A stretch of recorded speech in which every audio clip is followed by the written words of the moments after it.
et bienvenue à cette conférence de presse. C'est un plaisir de vous accueillir aujourd'hui à Maeva Tower, ici à Eben, siège d'Abiolab, et nous vous remercions chaleureusement pour votre présence. Votre participation témoigne de l'intérêt que vous portez au projet de faire connaître le potentiel de nos tests d'ADN. Cette matinée est pour nous un moment particulièrement important car elle marque un double événement. D'une part, nous célébrons les 10 ans d'Abiolab, une décennie de travail d'innovation, de confiance construite avec nos partenaires, nos clients et nos équipes. D'autre part, la Journée mondiale de l'ADN qui aura lieu le vendredi 25 avril. Et ceci est une belle opportunité pour mettre en lumière un domaine fascinant, celui de la génétique.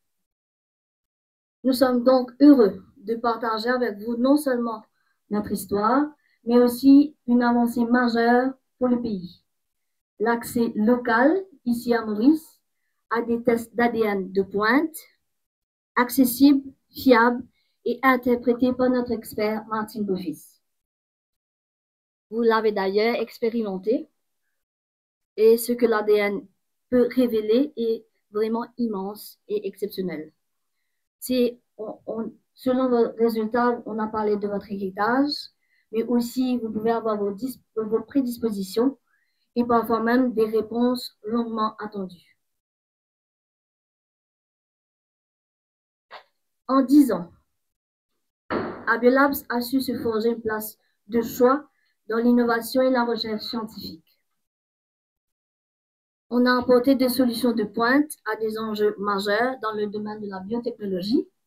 Nous avons grandi, appris et évolué au fil des années avec une passion constante de l'évolution. Nous avons partagé avec vous d'ailleurs cette expérience client qui est d'offrir et de transformer la vie avec votre ADN. Nous sommes convaincus qu'ensemble, nous pouvons ouvrir la voie à un avenir où la science de la technologie agit main dans la main pour repousser les limites du possible.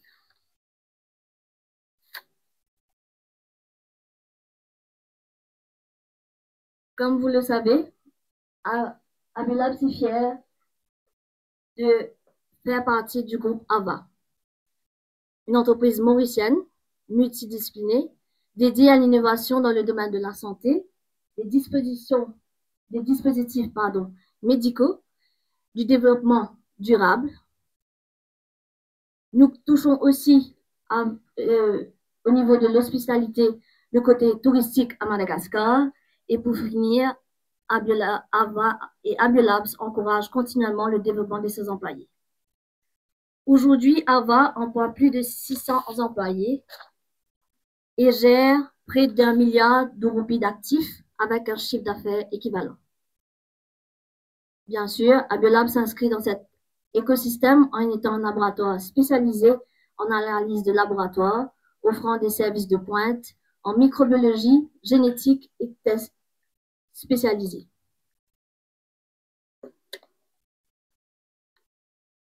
Comme je vous l'ai dit, Abiolab fête aujourd'hui ses 10 ans.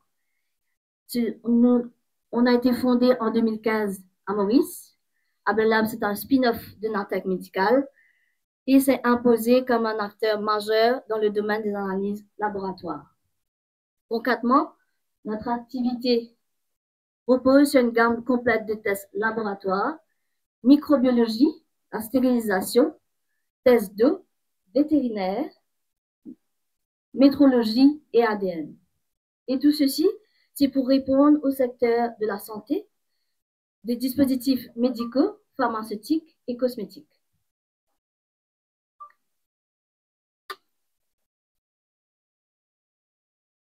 Voici les 10 ans de parcours d'Abiolab, notre timeline. Comme je vous ai dit, en 2015, Abiolab, c'était un spin-off de la compagnie Natech Médical. Notre première accréditation microbiologie a été obtenue en 2017, suivie de la métrologie en 2018, la génétique, l'ADN en 2020. 2021, on a été distributeur licencié de Nimagène, accrédité en 2022, nous avons été doublement accrédités par le ISO 17025 et 1589. On a été d'ailleurs le premier laboratoire à avoir les deux accréditations. Mais notre organisation a voulu se focaliser sur la prévention médicale par rapport à l'ADN. Et en 2023, on a eu le centre MyBar Health, là où vos prélèvements ont été effectués. Et au Grand Jour. Et aujourd'hui, nous célébrons nos 25 ans et nous sommes un laboratoire accrédité doublement. 10 ans. Et, désolé.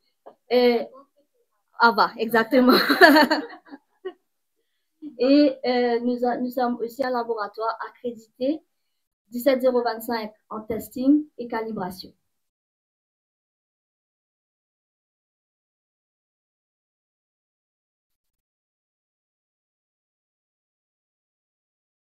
Comme souligné, nous sommes fiers que notre laboratoire est accrédité selon la norme ISO 17025.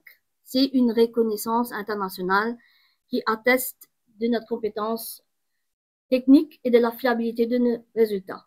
Ce qui nous distingue du marché, c'est que nous sommes proches de nos clients.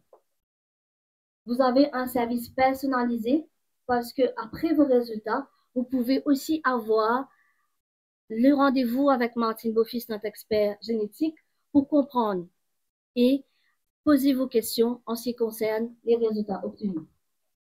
Bien sûr, selon les normes de ISO, vos données sont confidentielles et traitées sur une base de données. L'interprétation et les tests se font à Maurice et vous avez aussi l'expertise de Martine Beaufils, qui est une généticienne française. Et pour finir, nous avons voulu que ce test soit accessible à tous.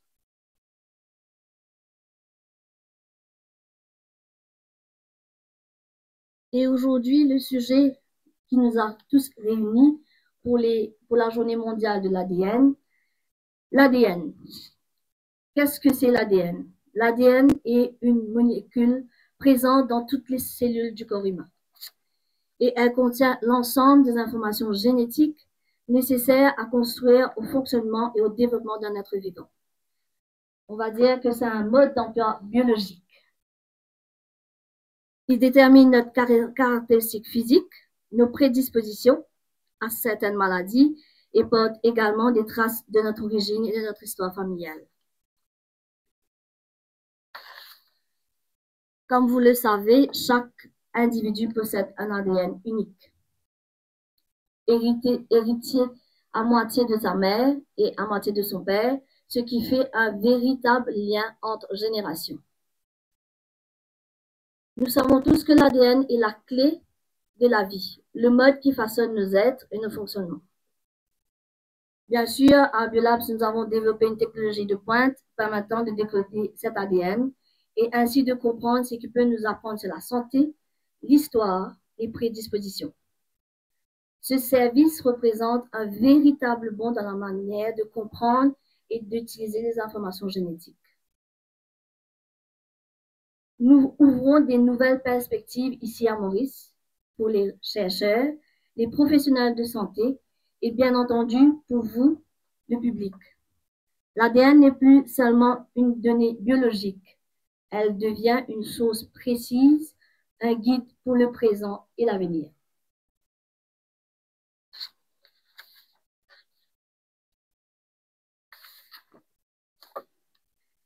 Alors, aujourd'hui, nous vivons à une époque où la science nous offre des outils puissants pour comprendre ce que nous sommes. Parmi ces outils, les tests ADN se distinguent par la capacité de révéler des informations précises et notre identité génétique. Bien sûr, la prévention en termes de cancer, ce qui vous permettra, si vous avez des dispositions ADN par rapport au cancer, cela permet de personnaliser les approches médicales. Juste petite parenthèse, je vais vous raconter quelque chose de personnel qui m'est arrivé. Alors, j'ai souvent des maux d'estomac depuis un moment. J'ai fait des tests concernant ce mot qui me fatigue, et les tests n'étaient pas concluants. Dans le domaine où je suis, Martin Office m'a proposé de faire un test en ce qui concerne l'intolérance au lactose et au gluten. Grande surprise pour moi, je suis intolérante au lactose. Et c'est ça qui pourrait expliquer justement, c'est modestement que les médecins eux-mêmes n'ont pas su. De fait de mon ADN, qui est d'ailleurs héréditaire, et que je vais encourager les autres membres de la famille à le faire, m'a permis de pouvoir voir avec mon médecin le traitement adéquat en ce qui concerne les prédispositions. C'est aussi un support personnalisé pour justement pouvoir prendre et s'adapter à un mode de vie par rapport à notre ADN. Notre ADN révèle tout sur notre corps et ça nous permet de savoir comment justement faire, agir et notre hygiène de vie.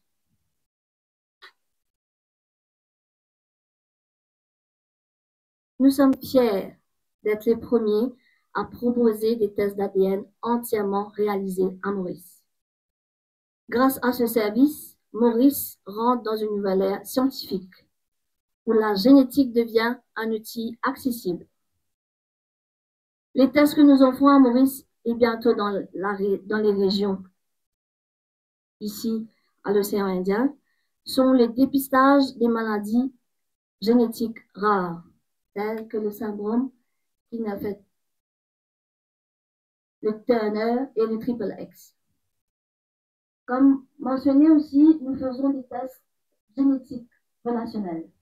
Vous avez la paternité, vous avez le sibling, la fraternité. Quand nous parlons de fraternité, nous parlons de voir entre oncle, tante, nièce, neveu, aussi grands-parents et petits-enfants, si le père biologique n'est pas là. Vous avez aussi les chromosomes X et Y, l'ADN micropolyaque. Nous avons le séquençage et le génotypage, l'identification des animaux, insectes, mammifères, séquençage d'aérosols, végétal, micro-organismes. Tout ceci représente les tests que nous offrons ici sur place.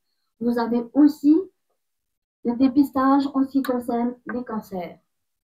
Comme on l'a précisé et comme vous le savez, le cancer est un fléau qui touche la population mondiale. Mais le cancer aussi a été déterminé comme héréditaire. Nous pouvons avoir des ADN prédisposition au cancer. Et de là, aujourd'hui, Abdelabs veut justement aller dans la prévention pour prévenir et voir si vous avez d'ores et déjà de la disposition au niveau du cancer. C'est un test qu'on veut vraiment mettre en avant et encourager le public à aller dans ce sens. Vous avez aussi le gluten et le lactose, comme je vous ai dit, c'est le test que j'ai fait et que j'ai compris d'où vient le mot d'estomac. Vous avez aussi la trisomie. La trisomie, nous le faisons aussi à travers Martin Office pour déterminer quelle trisomie que les enfants souffrent, mais aussi nous avons le test de préventif de NIPT.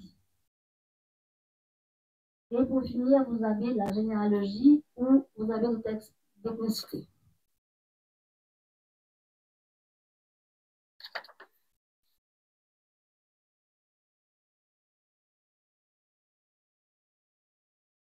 Nous revenons tout le temps à ces questions. Pourquoi faire un test d'ADN? Eh bien, la première, je dirais, c'est on est tous curieux de savoir quelles sont nos origines.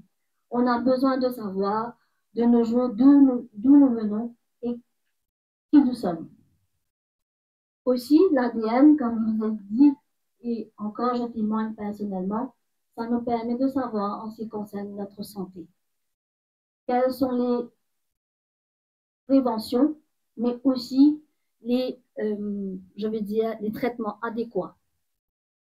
Vous avez aussi la recherche de la famille. Ça vous permettra de découvrir chez votre famille et pourquoi pas retrouver un membre égaré quelque part.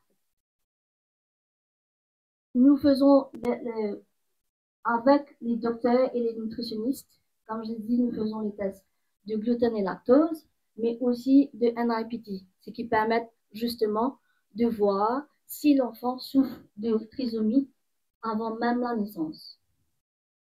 Et bien sûr, pour rejoindre la diaspora mauricienne.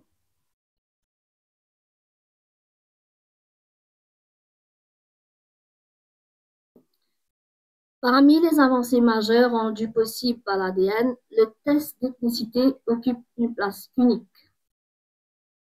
Il ne s'agit pas seulement d'un test scientifique, mais c'est un voyage dans le temps. Une plongée dans l'histoire de nos ancêtres et une exploration de notre patrimoine biologique. Vous l'avez fait ce test. Et je suis sûre que bon nombre d'entre vous ont été surpris des résultats. Et comme on le disait, certains étaient déjà au courant, mais d'autres ont appris de belles choses. C'est un test qui est basé sur les marqueurs génétiques. On le fait avec une comparaison d'une base de données internationale.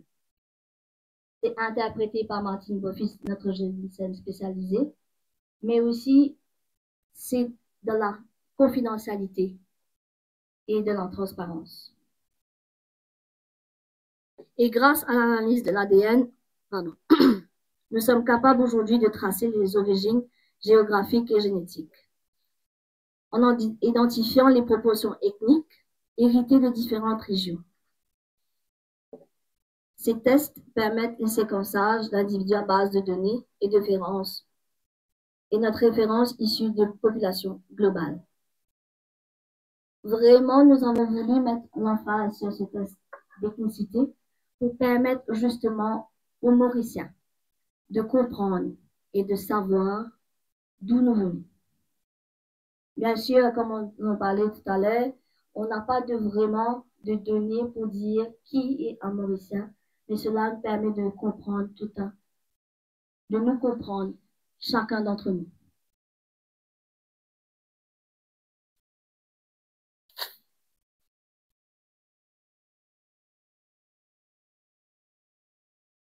L'ADN est une histoire, mais c'est une histoire qui peut permettre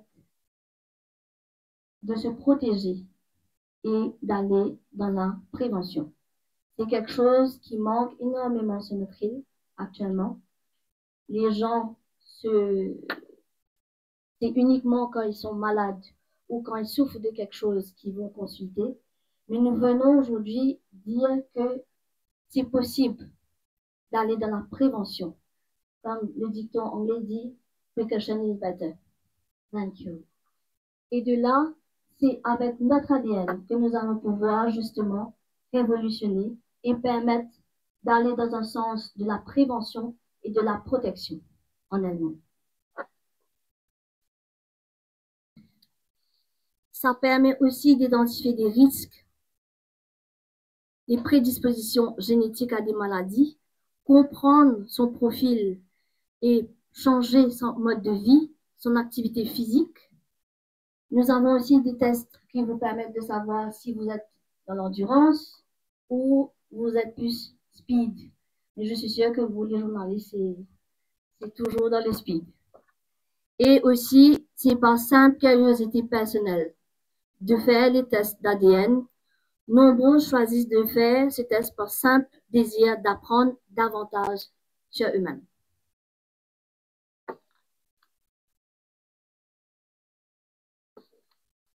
Voilà en gros ce qu'on a voulu partager avec vous de l'ADN, de ce que représente l'ADN et notre parcours chez Abulabs. Comme je vous ai dit précédemment, c'est un double événement, le 10 ans, mais aussi une façon pour nous de faire connaître l'importance de notre ADN et comment changer notre mode de vie face à notre ADN. Comme on vous l'avait dit, sans plus attendre, nous passons à des questions. Si vous avez des questions. Martine Bossuis et Juvita aussi et la police. Bon, Alexandre, journaliste super. Donc, une petite question sur c'est quoi l'imagène.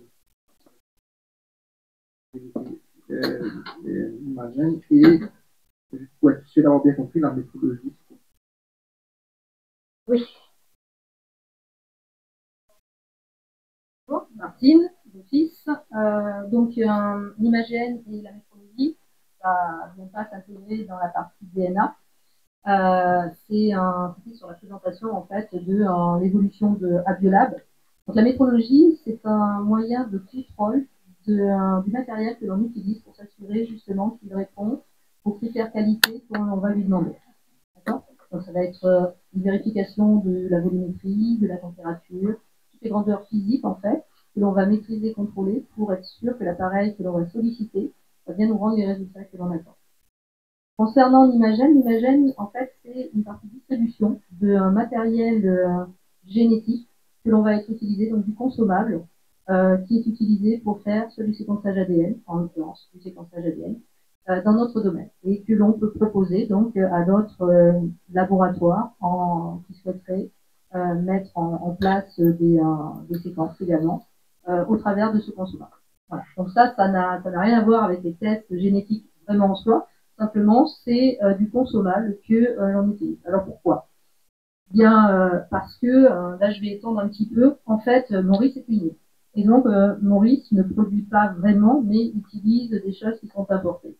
Et la problématique de cette importation, c'est que beaucoup, justement, de distributeurs se graissent grassement sur cette distribution qui est très ciblée pour justement y mettre des prix phénoménaux. Et mettant des prix phénoménaux, eh bien, ça va scléroser, on va dire, ce développement qui est un développement sur la génétique à Maurice. Et le fait d'être distributeur d'un de ces réactifs nous a permis justement de pouvoir proposer des analyses à des prix acceptables auprès des Mauriciens, qui sont de l'ordre des prix qui sont proposés à l'extérieur également, de façon à pouvoir justement développer et étendre et proposer aujourd'hui cette extension sur la recherche génétique.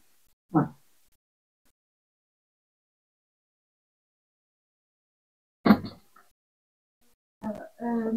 Abiolab, c'est accrédité pour la métrologie aussi. La métrologie qu'on fait, c'est spécifiquement la calibration des balances.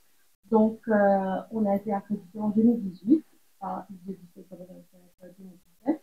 Et là, on offre des services pour la calibration de balance. Donc, tous les labos et d'autres entreprises aussi.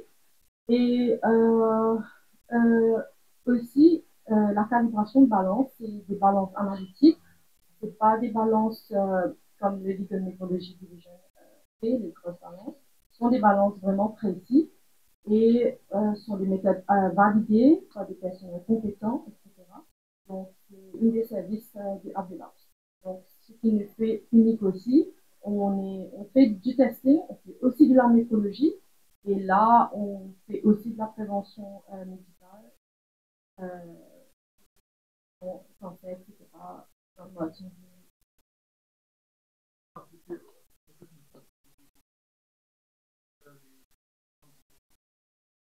Les qualifications des salles blanches, oui, on le fait toujours. On le fait toujours. C'est la partie où on a commencé. Voilà, c'est ce qui a commencé. C'est ça qui a fait commencer. Et que justement, toute cette partie de communication et microbiologie, c'est là que Abiolab a formé avec ces services-là. Et après, au fur et à mesure de l'évolution de la société, on a voulu aussi aller dans la prévention, d'où est venu l'ADN, le département génétique a été développé en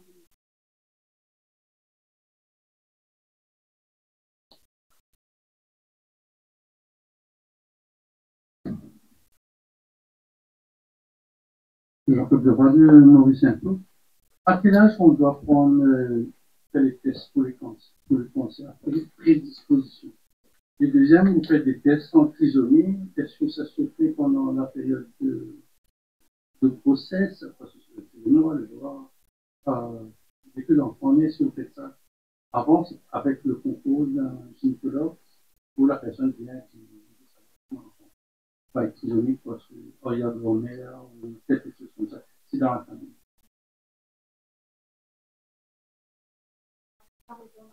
Comme je vous l'ai expliqué, nous avons aussi nous faisons deux tests. Nous avons le MIPT, d'accord, qui est un test de prévention pendant la grossesse. Et ça, on travaille justement avec les gynécologues. C'est les gynécologues qui ont besoin de référer les patients. Et il y a des critères tels que l'âge de la maman ou justement des facteurs héréditaires. Et aussi la partie trisomie après la naissance. Oui, on va voir que c'est trisomie, on ne va pas savoir quelle trisomie. Donc là, je laisse Martine là pour un peu plus. Alors, donc je vais continuer sur la partie initiale de Martine. Le NFIT, effectivement, c'est quelque chose qui, en France, dans les pays européens, qui se propose après 30 ans. Donc, les risques chez la maman augmentent avec l'âge de développer une trisomie. Alors, pourquoi? Parce que, en fait, chez la femme naît avec son capital de grossesse. Donc, elle naît avec tous ses ovules. Et ces ovules vont maturer au cours de sa période, justement, où elle est productive. Et au cours du temps, justement, ces ovules peuvent se dégrader. Donc, l'ADN est moins performant à l'intérieur et le risque de trisomie, soit par translocation, soit par chromosome excédentaire lors de la fécondation, peuvent se produire. Donc, à partir de 30 ans, en France, et aujourd'hui c'est remboursé par la sécurité sociale, le test de trisomie est proposé à la femme.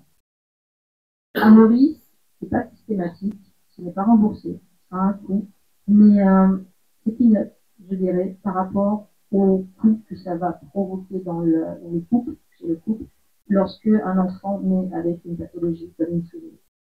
C'est très lourd et c'est bien au-delà des 20 000 roupies qui sont demandées au moment de l'analyse. D'accord? Il faut savoir, en France, on avait fait un test comme ça pour se dire est-ce qu'il faut faire un test de paternité ou un enfant revient à quelque chose comme 250 000 euros dans sa phase de prise en charge par les parents. Minimum 250 000 euros. 250 000 euros sur un test de paternité pour s'assurer que bien son enfant est autour de 15 000, 20 000, mais vraiment ça doit partir après un cours, etc. Et une fois de plus, la trisomie avant naissance, 20 000 roupies, par rapport à tout un engagement dans une vie. Donc ça, c'est pour les tests en amont. Les tests a posteriori, donc lorsque l'enfant naît, on fait. C'est-à-dire qu'à Maurice, alors ça se fait à Maurice, ça se fait par génotypage, et donc on peut détecter tout type de trisomie, que ce soit la trisomie 21, la trisomie 18, la trisomie 13, qui sont les plus référentes, ou les problèmes de syndrome de Turner qui sont liés au X chez les femmes, et les Klinefelter qui sont liés au WXY chez l'homme, enfin minimum WX. Donc ça, c'est fait à Maurice. Ensuite, sur les tests prédisposition cancer, alors, à quel âge peut-on les faire? Il n'y a pas d'âge pour faire un test.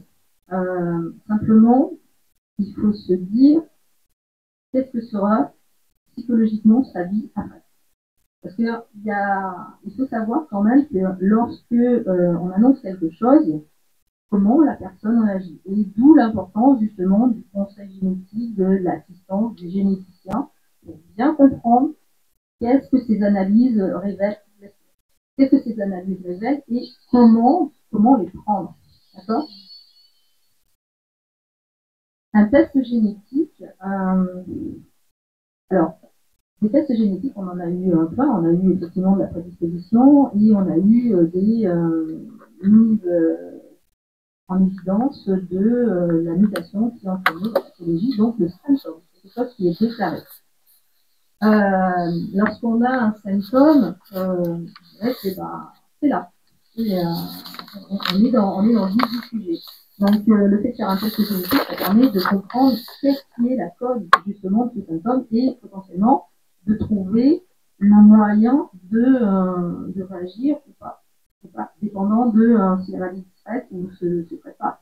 Si c'est un problème comme un diabète, on va dire une molécule qui fonctionne mal et donc il y a un traitement derrière, on va adapter un traitement. Mais il y a des pathologies où on va dire effectivement c'est bien ça. Alors, ce qui est intéressant également dans cet élément, c'est que de dire c'est ça, ça permet également de se dire ça ne sert à rien ce que je suis en train de faire. Je fais plus de dégâts qu'autre chose. Ça peut être ça également, c'est-à-dire que des fois on se dit ouais, il y a un enfant qui qui a des difficultés à grandir, qui a des difficultés d'apprentissage, on va mettre toutes de choses autour de lui. Il y a des thérapies donc avec des thérapeutes, il y a potentiellement des traitements médicamenteux. Le fait de dire, ben, en fait, c'est ça, ça va dire, ben, ça sert à rien, c'est la peine, je fais plus de dégâts, enfin, je n'apporte rien du tout. Donc, quelque part, c'est toujours dire, est-ce que je fais bien, est-ce que je fais pas bien, est-ce qu'il faut que je change, est-ce qu'il faut que j'adapte. Donc, quelque part, c'est pas faux. Maintenant, sur la prédisposition cancer, moi, j'ai des gens qui m'ont dit, moi, je ne veux pas savoir, parce que si vous me dites que j'ai quelque chose, que, même sur mon enfant, vous me dites, il y a ça, je dis plus, je dors plus, enfin, je me dis, mais quand est-ce que ça va tomber? Donc, ça dépend vraiment de la personne, d'accord? Le test génétique, c'est, faut se préparer, qu'est-ce qu'on cherche? Qu'est-ce qu'on cherche exactement sur un test génétique? Ce qu'il faut savoir, c'est que, on a tous des mutations, d'accord? Et, on a des mutations qui, toute mutation n'est pas quelque chose de pathogénique enregistré dans une base de données et qui dit ça, si tu l'as, c'est pas bon pour toi. Il y a des dysfonctionnements qui sont liés en fait à une succession, c'est-à-dire ce qu'on va appeler quelque chose de multifactoriel. D'accord? Un petit peu comme une voiture où vous arrivez chez le garagiste, vous dites ah, il y a un truc qui ne va pas, et lui il va vous passer ça sur l'appareil et dire ah ben non je trouve pas. D'accord? Et ben en fait je trouve pas parce que lui il est en train de chercher là, c'est pas là, c'est là. Un petit peu comme une tuile qui casse. La goutte elle est là, mais la tuile cassée elle est là-haut. Voilà. C'est exactement la même chose. Donc en fait, le test génétique, ça peut dire également sur une méthode multifactorielle. On en revient sur les prédispositions génétiques sur le sport, par exemple. Elle va vous dire, attention, vous avez une petite faiblesse ici. Vous avez une petite faiblesse ici. Adaptez votre mode de vie. Ça peut être intéressant. Et puis après, effectivement, il y a des choses où on m'a demandé, j'ai des personnes qui sont venues parce que dans la famille, il y a un cancer du sang. Il a été détecté une mutation pathogénique en relation avec ce cancer et la personne voulait savoir si elle-même était porteuse de cette mutation. Voilà. Donc ça aussi, on peut chercher en disant, attention, effectivement, vous êtes porteur. Alors ce qu'il faut savoir, c'est que l'histoire de cancer, quand on recherche des mutations sur les gènes de cancer, en fait, on va travailler sur, alors il y a des protéines fonctionnelles, on va dire, donc des protéines qui vont intégrer un mode de fonctionnement du métabolisme, d'accord, et qui fait que lorsqu'elles sont mutées, votre métabolisme fonctionne mal, vous avez une molécule qui n'est pas fonctionnelle à 100%, et donc quand ça se passe au niveau du cerveau, ben, ça fait des troubles cérébraux, etc., d'accord. Si c'est un élément sur la protéine d'insuline, vous n'allez pas produire, et vous n'allez pas stocker et dégrader la molécule de sucre, etc., etc. Et puis il y en a d'autres en fait qui sont là pour s'assurer du contrôle. C'est ce qu'on recherche en fait dans les mutations au niveau des cancers. On va travailler sur des gènes qui sont des gènes de contrôle de notre cycle cellulaire. Et ces gènes de contrôle, en fait, ils sont là pour s'assurer que notre ADN il est bien recopié et que ce qui va être distribué dans la nouvelle cellule est bien fonctionnel pour apporter quelque chose qui continue, qui perdure.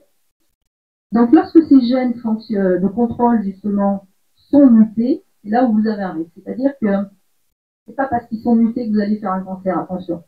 Mais s'il se passe quelque chose dans votre vie, un stress, n'importe quoi, quelque chose d'environnemental, ce gène-là n'assurera pas sa fonction correctement parce qu'il est muté et qu'il ne peut pas assurer sa fonction correctement. Donc, si dans ces divisions cellulaires, à un instant T, vous avez une cellule qui n'est pas conforme, qui n'a pas été corrigée par cet élément-là, et que votre système immunitaire, parce que vous êtes en berne à ce moment-là, vous n'êtes pas bien, il y a des facteurs environnementaux, il n'a pas fait son contrôle également, il n'a pas fait son travail d'éliminer cet élément, bah, effectivement, vous pouvez avoir une cellule qui vient se nicher quelque part, qui se développe anarchiquement. C'est ça qui est cancer. D'accord? Donc en fait, le fait de savoir effectivement qu'on a une faiblesse, quelque chose comme ça, c'est là ce que disait Martine, c'est adapter sa vie, savoir en fait que quelque part, il y a quelque chose qu'il ne faut pas trop qu'on met en surmène ou qu'on force trop sur quelque chose, parce que quelque part, on a une petite faiblesse. Un peu comme une voiture. Hein. Si vous voulez rouler avec une Ferrari alors que vous avez 2 chevaux, ça ne va pas le faire. Hein. Pareil. Ouais, mais ça, le rêve. Heureusement qu'on a ça encore, un peu s'évader, d'accord? Donc, l'histoire de faire un test génétique comme ça, il y a des enfants qui déclarent des cancers très tôt. Il y a des choses qui ne fonctionnent pas bien.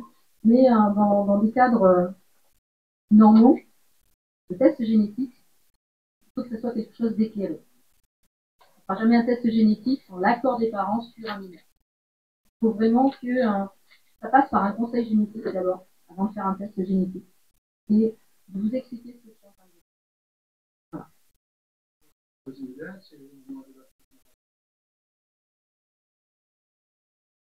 Ah bien, on part avec notre capital génétique au moment de la fécondation, oui. Non, c'est pas écrit. Non, c'est pas déjà écrit. C'est écrit vraiment après. Parce qu'en fait, dans le patrimoine génétique, vous recevez moitié-moitié. D'accord? Donc on ne sait pas quelle moitié vous allez recevoir au départ.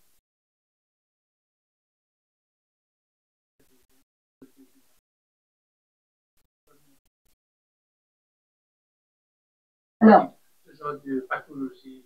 Ouais, alors c'est pas des gènes qui sautent des générations, en fait. Un gène est transmis de génération en génération. Par contre, est-ce qu'un gène s'exprime à chaque génération? Pas la même chose, d'accord? Ouais, il y a un abus de langage, en fait. C'est pas parce que si quelque chose n'existe pas, si vous n'avez pas transmis quelque chose, bah, ce quelque chose que vous n'avez pas transmis, votre enfant ne pourra pas le transmettre. C'est pas possible, puisqu'il l'a pas reçu.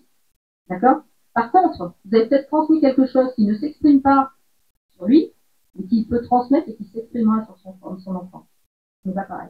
Là, en fait, on parle de ce qu'on appelle la signature génétique. Ou alors, les gènes qui sont récessifs et dominants.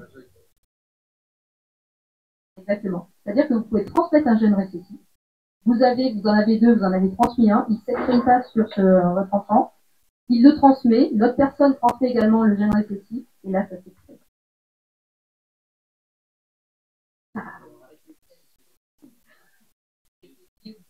Oui, oui, c'est sûr, oui, ça on sait. On sait si certains gènes sont récessifs ou si certains gènes sont dominants. Alors, on ne les connaît pas tous, hein. On a quand même 3 milliards de paires de bases, donc toutes les mutations ne sont pas toutes connues, mais pour les mutations connues, oui, on sait si elles sont dominantes ou récessives.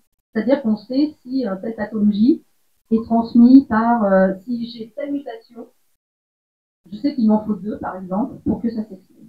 C'est notamment les problèmes au niveau des cysticercosis, mucoviscidose. En fait, ce sont des transmissions récessives. Donc, en fait, il en faut 2 pour avoir la pathologie.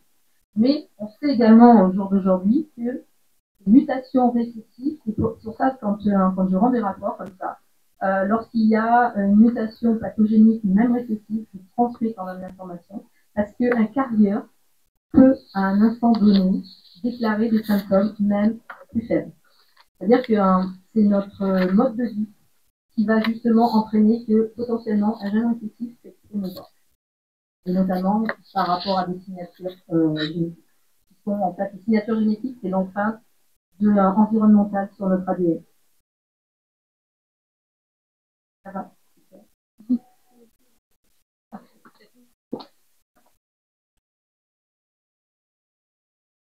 Bonjour, je voulais parler de cette démarche d'erreur et puis comment ça se passe? L'erreur. C'est un peu positif. Ah, au niveau de l'ADN? Alors, l'ADN, c'est pas un dosage, c'est qualitatif. C'est-à-dire que soit il y a, soit il n'y a pas. Donc, le faux positif, lui, il peut venir à ce moment-là d'une erreur de laboratoire. D'accord? Le faux positif, il peut venir, si c'est pas une erreur de laboratoire, du moyen qu'on a utilisé pour le mettre en évidence. Alors, c'est plutôt le faux négatif. C'est-à-dire que, en fait, pour révéler l'ADN, on va le recopier. Pour recopier cet ADN, on utilise une technique qui est la PCR. La PCR, ça va consister en fait à utiliser des fragments d'ADN complémentaires, synthétisés, qui vont venir et qui vont fonctionner en fait comme un recopiage d'ADN dans la cellule humaine lorsqu'elle se divise. Donc en fait, ils vont venir se fixer sur les régions d'intérêt et recopier cette région. Si le primer est muté, il ne se fixera pas. Et à ce moment-là, effectivement, on peut passer à côté du résultat parce qu'il est négatif, parce que le primer n'a pas révélé justement cette région. Oui, ça peut se produire. Ça peut se produire sur des facteurs après de conditions environnementales de la PCR, de l'analyse elle-même, mais on peut la reprendre. Mais voilà. Autrement, d'un point de vue résultat lui-même, si tout s'est opéré normalement, la réponse est non, parce que c'est qualitatif, c'est pas quantitatif.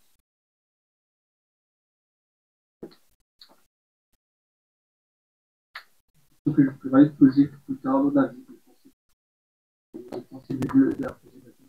Par rapport au test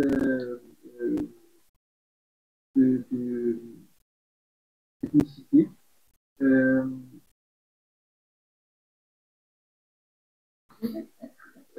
je vais vous expliquer attentivement. Ouais. Non, je ne l'ai pas expliqué. Ouais.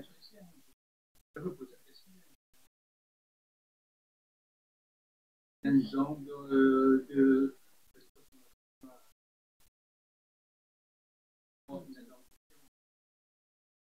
le métissage.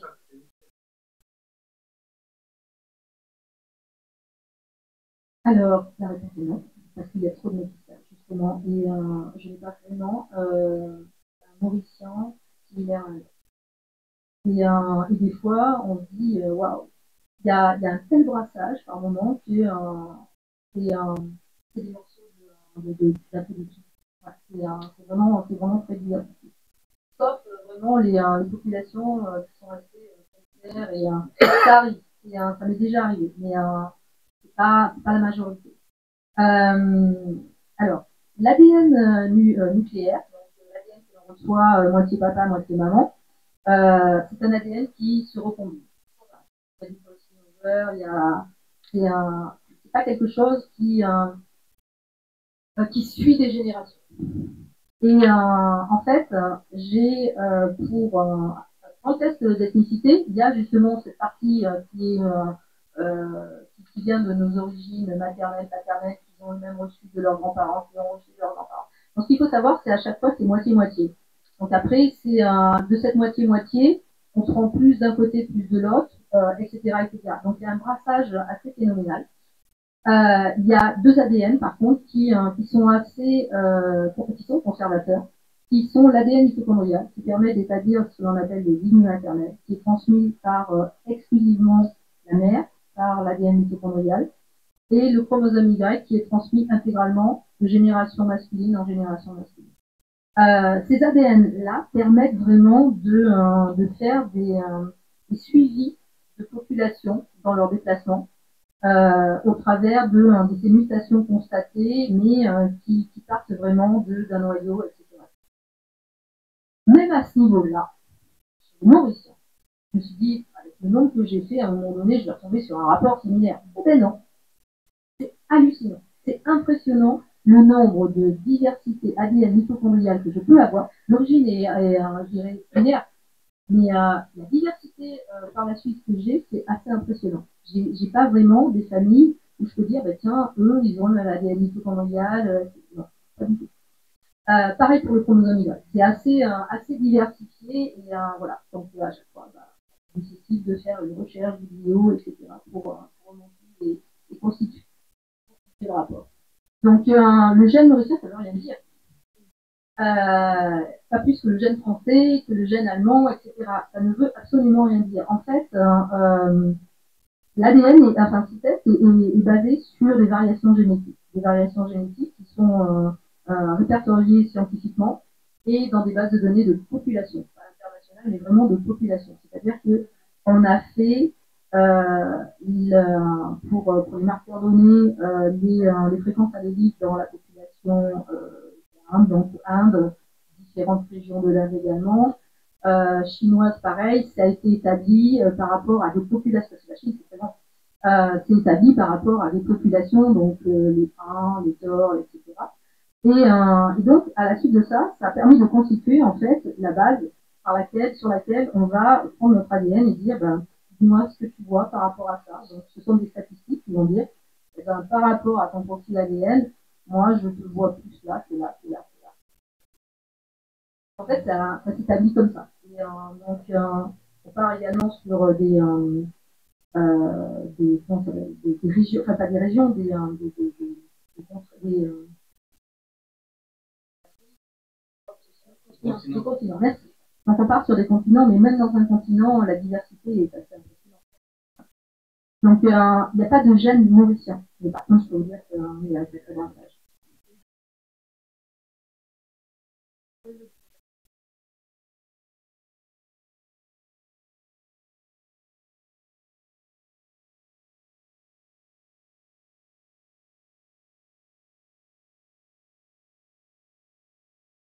Alors, ouais, j'ai tout à fait compris. Cette partie ethnique, elle est statique. La partie plus vulnérabilité, on rentre dans le cadre médical et médecine de précision. Disons qu'à Maurice, on voit des pathologies. D'accord, on va partir de l'essentiel. Pour aller rechercher quelque chose de génétique, il faut déjà se dire par rapport à quoi je recherche. D'accord. Donc, on établit en fait quelles sont les pathologies rencontrées sur les Maurice. Donc, on a le diabète, on a des problèmes cardiovasculaires, et à la suite de ça, eh bien, on va se dire génétiquement quels sont les gènes qui interviennent dans ce métabolisme, dans ce process, et quelque part qui présentent des mutations impactantes. La réponse est oui. On a détecté effectivement dans la population des mutations qui sont présentes. Et l'idée justement, ça serait de les introduire en base pour pouvoir les proposer. Non, c'est pas rechercher. Il est toujours important de rechercher à la recherche parce qu'il y a des fois où je me dis, certains médecins viennent me voir, enfin me disent, ouais tiens, il y a ça, tu peux chercher. Mais si je m'arrête à ça, à ce qu'il me demande, en fait, je passe à côté. Ouais. Et tout à l'heure, Martine parlait du lactose. Donc en fait, ce qu'il faut savoir, c'est que dans l'intolérance lactose, en fait, c'est normalement, nous devenons intolérants au lactose au cours du temps. D'accord. Donc en fait, l'enfant naît avec son capital et une lactase efficace parce que c'est son alimentation de base. Mais au cours du temps, avec la diversité d'introduction de nouveaux aliments, cette lactase, normalement, en fait, on en perd l'efficacité. Ça, c'est, je dirais, c'est la base normale. Et puis, certaines personnes sont mutées. Et ces personnes mutées, justement, sont lactose résistantes, c'est-à-dire que la lactase continue à fonctionner. Et eux, effectivement, ils peuvent voir du lait, manger du fromage, sans problème gastrique particulier. Il y a une mutation qui est présente 20% dans la population. D'accord. Et justement, si sur cette région-là, on est muté, là, on est lactose résistant. Mais il y a des mutations à côté, qui ne sont pas forcément les plus présentes, et qui, par les tests que l'on fait, parce qu'on fait du télomètre, parce qu'on va plus loin, on a vraiment un centre de génétique, elles ont une mutation également, disent que vous êtes lactose résistant. Donc en fait, vous n'avez pas de problème de digestion de lactose, parce que la lactase continue à fonctionner. Et si on ne fait pas ces tests à côté, ces mutations, on ne les voit pas. Donc si on s'arrête à la principale, on dit, ah ben non, oui, vous êtes muté, donc vous avez ce problème-là. Et si vous avez en fait une mutation à côté, vous n'avez pas ce problème-là. Donc en fait, le problème, il n'est pas de là, il est ailleurs. Donc vous passez à côté. D'accord. Donc il y a plein de choses comme ça qui sont importantes de comprendre en fait pour ne pas passer à côté. Vous savez, les tests génétiques en France, c'est pareil. Quand on fait un rôle exome séquencé, ça coûte cher. Ça coûte cher, mais ça coûte bien moins cher que ça n'a été. D'accord. Juste pour savoir ce qui se passe. Et rechercher, sans se dire, oh merde, j'ai pas fait ce test-là, je peux pas savoir. Ouais, en fait, ben, je vois rien ici, mais je sais pas ce qu'il y a à côté, je l'ai pas fait. Ouais. Donc en France, parce que justement, il y a la sécurité sociale, parce que c'est comme ça, nanana, il y a des tests qui sont bien spécifiques. C'est-à-dire qu'on a dit, 80% des gens, c'est ça. Donc le test qu'on propose, c'est ça. D'accord. Si vous êtes dans les 20% à côté, les tests qu'on vous a proposés, vous l'avez payé, vous n'avez rien inventé, et on n'a pas trouvé autre solution.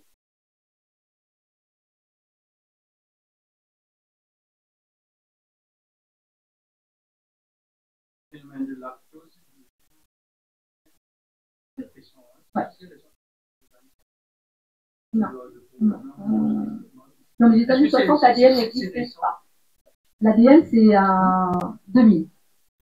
Les premiers tests ADN que j'ai fait, moi, c'était en Forensic Science. Et, on n'avait pas encore séquencé tout l'ADN, il n'y avait pas l'ADN en base de données.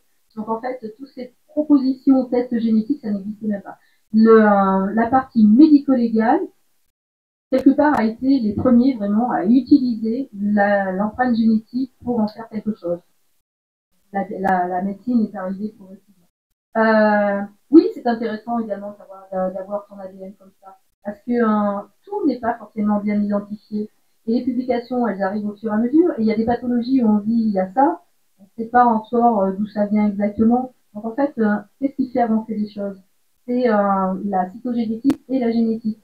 Donc en fait, les personnes qui travaillent justement sur ces fonctions, donc comprendre comment fonctionne la cellule, les protéines qui sont produites pour justement arriver à tel métabolisme, à telle activité, permettent derrière de dire c'est tel gène qui a été utilisé, c'est tel gène, tel gène, tel gène, tel gène. Et puis il y a des gènes de surface de cellule également qui vont rentrer ou pas certaines molécules à l'intérieur de la cellule et qui vont entraîner ces processus.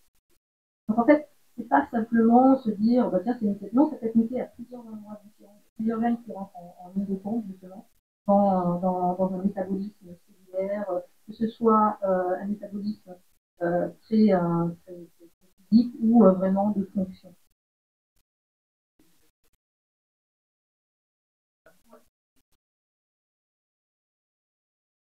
Il y a un gène de serial voleur. Il y a des personnes que... Alors, c'est le FBI qui se penche sur ce sujet pour voir s'il y avait des traits, des caractères génétiques et des traits. Ouais, il y a de la schizo. Enfin, on repère aujourd'hui. Ouais, exactement. Oui.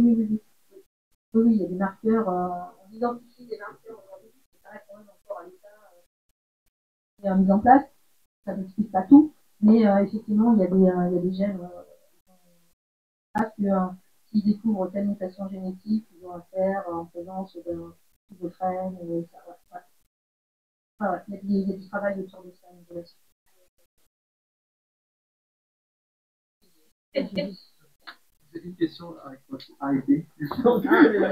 Donc la question que j'avais, c'était justement, ce test d'ethnicité, c'est la base de données super importante. Justement, cette base de données à laquelle vous vous référez pour comparer les résultats, etc., pour calculer ces probabilités. Comment ça se passe finalement? Est-ce que c'est une base de données qui est propre à certaines entreprises qu'elles développent avec le temps, ou bien c'est partagé? Je ne pourrais pas vous parler et ensuite, la deuxième question. Non, c'est pas partagé. C'est ça. Donc, vous avez, pour mettre en place ce service, vous avez dû acquérir une base de données, je suppose. Constituer. Vous pouvez pas, enfin. Non, parce que, en fait, quand vous appelez comme ça, on vous dit non, oui, bien sûr, j'ai déjà contacté en disant tiens, on fait ça si on vous propose de partager un. Non. D'accord. Justement, et la. Donc, alors après, on ne sait pas pourquoi, je ne sais pas.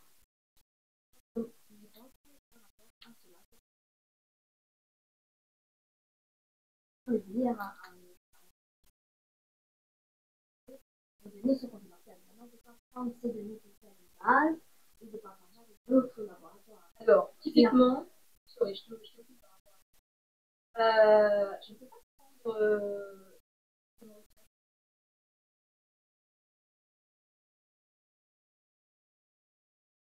Alors que les gens savent jamais.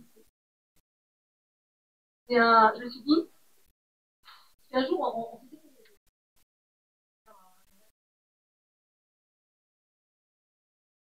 oui. C'est par exemple pour savoir que tel gène, on va le trouver. Non, c'est pas tel gène. Des caractères génétiques sont en proportion différente. Parce qu'en fait, on a 1% de différence. Sur les 3 milliards de bases qu'on a, entre nous, il y a 1%. Donc, cette différence, c'est ce qui fait que nous sommes.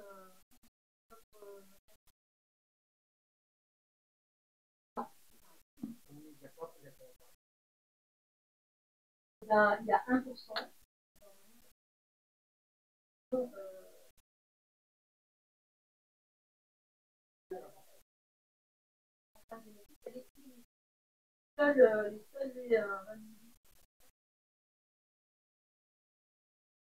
Même les véritables jumeaux, on s'est rendu compte d'un truc, on discutait avec où, dans les années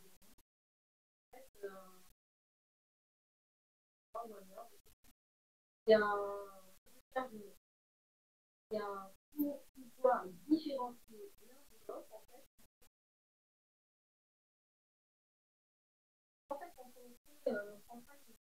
par exemple, on va avoir la lettre 17. Vous avez la lettre 17, j'ai la lettre 17. Et moi, dans mon lettre 17, il y a chez les mots, on peut avoir le coup de bol, parce que c'est vraiment extrêmement rare à la le coup de bol, c'est effectivement des jumeaux appelés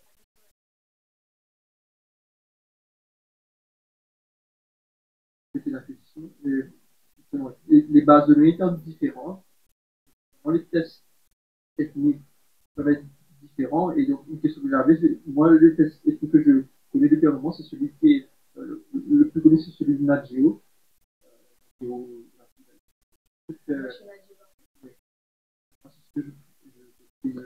Alors, vous en avez plein.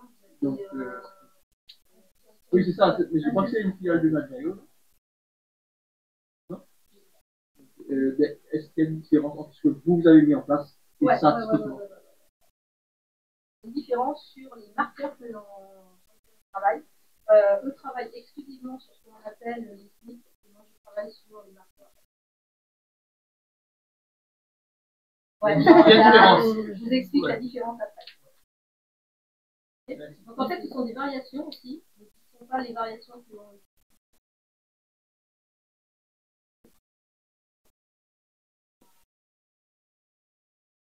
En tout cas, merci.